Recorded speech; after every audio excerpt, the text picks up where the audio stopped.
जैसा कि आप सब लोग वाकिफ़ हैं, 29 मई को रात के करीबन 9 सवा 9 बजे अनंतनाग टाउन में जंगलात मंडी वाली साइड में एक टेररिस्ट अटैक जो है वो पेश आया था।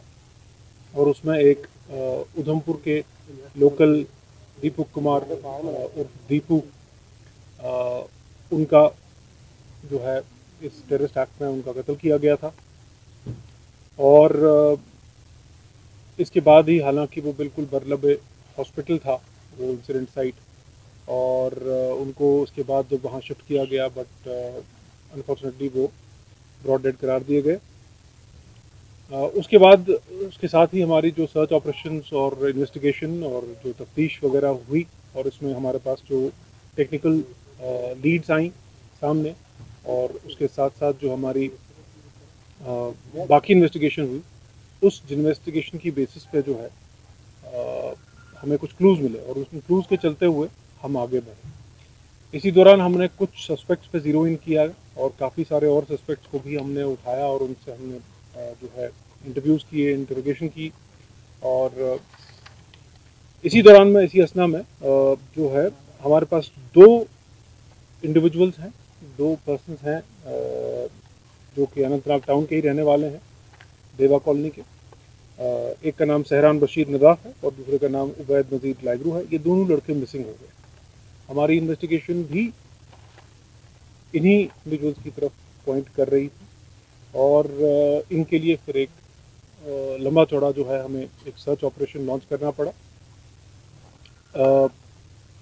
जैसे जैसे हमारे पास और टेक्निकल क्लूज़ और बाकी ह्यूमन इंट की जो क्लूज़ हमारे सामने आए, उस सब को साथ में लेते हुए ultimately we were able to arrest the accused.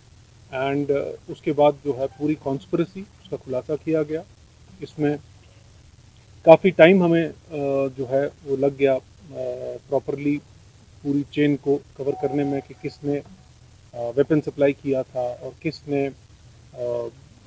Recce की थी, और कैसे उस पूरे वाक़े को अंजाम दिया गया था, और कैसे उसमें प्रॉपर प्लानिंग के तहत, प्रॉपर कॉन्स्पिरेसी के तहत जो है directions Pakistan based handler Khalid Kamran, जो कि जैश मोहम्मद या उसका front organisation Kashmir freedom fighters करके एक एलिजिट ग्रुप है, उसके हैंडलर ने कैसे डायरेक्शंस दी, और वो डायरेक्शंस कैसे बामन लाई गई। और ये पूरी कॉन्स्पिरेसी का खुलासा हो गया है। और जैसा कि आपको जो हमारा इसमें सिट है, उन्होंने जो इसमें काम किया है, और जो हमारा उसमें इन लोगों ने इन्वेस्टिगेशन किया है, उसके हिसाब से आपके सामने जो प्रेस हैंड आउट भी रखा गया है, उसमें इसकी डिटेल्स हमारे पास क्लियर होती हैं। कि हमारे पास अभी तक इसमें एक AK-47 magazine, 40 rounds of AK ammunition, दो pistol magazine, 7 live rounds of pistols, 7 empty cartridges, 3 hand grenades, mobile phones और एक स्कूटी जो है, जो इस कार्रवाई को अंजाम देने में यूज़ हुआ था, ये सब चीज़ें इसमें रिकवर हुई हैं। और अभी भी इसमें कुछ हमारे एक दो लीड्स जो हैं वो जारी हैं, और उन पर काम चल रहा है। तो सर, क्या आप इसको एक बड़ी कामयाबी मानते हैं कि अनंतनाग टाउन में इतनी जल्दी ये कामयाबी हाथ में लगे?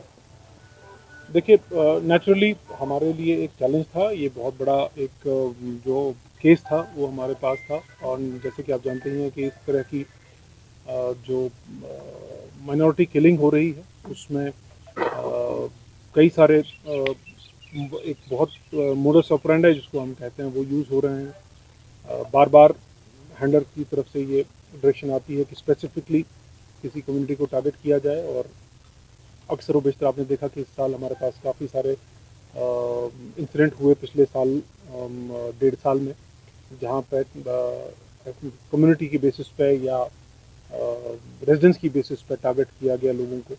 और जैसे कि इस केस में भी आप देखेंगे कि जो विक्टिम था वो बहुत ही एक गरीब आदमी था, और अपनी फैमिली को सपोर्ट करने के लिए यहाँ पे एक मेले में काम कर रहा था। तो डेफिनेटली ये हमारे लिए बहुत इंपॉर्टेंट केस था, और I would say that it was a matter of the dignity of the police कि हम इस केस को वर्कआउट करें। But was this group now active for some time now? Because you had said in the handout that so far 5 persons have been arrested. So do you expect many more arrests? जैसे मैंने आपको पहले ही कहा, yes, of course, this was a group which has been working for some time. There are some leads which we are investigating. We expect certain more arrests and certain more revelations in the case. And at the same time, I would say that this is a classical example of what we have been talking about, a hybrid terrorist model, in which a complete fresher, a complete uh, young, impressionable mind is used by handlers across and targeted to carry out such dastardly attacks.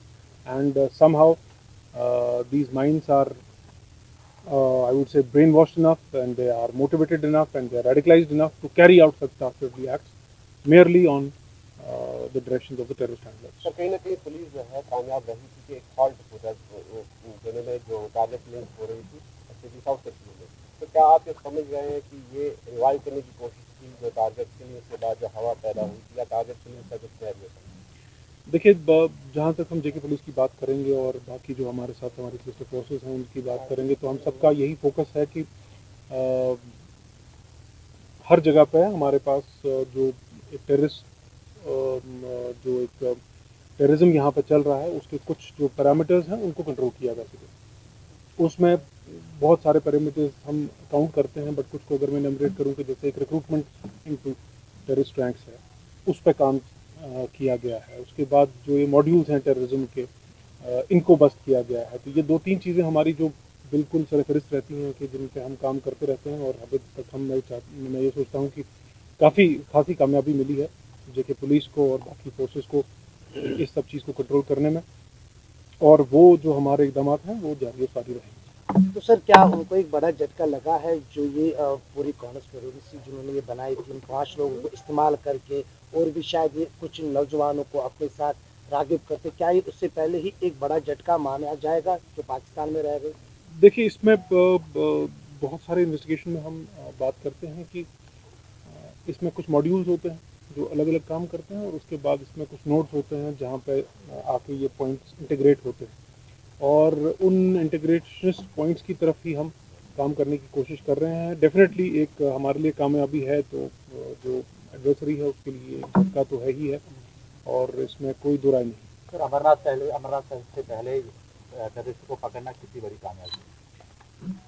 देखिए, जैसा कि मैंने कहा, multiple modules हैं जो operate करते हैं। ये हाइब्रिड टेररिस्ट मॉड्यूल्स होते हैं, और इनका जो नवीयत है एक स्लीपर सेल की तरह काम करते हैं, और हम इस पर फर्दर काम करने में ऑलरेडी मशगूल हैं, और हम कोशिश करेंगे कि ऐसे जितने भी मॉड्यूल्स हैं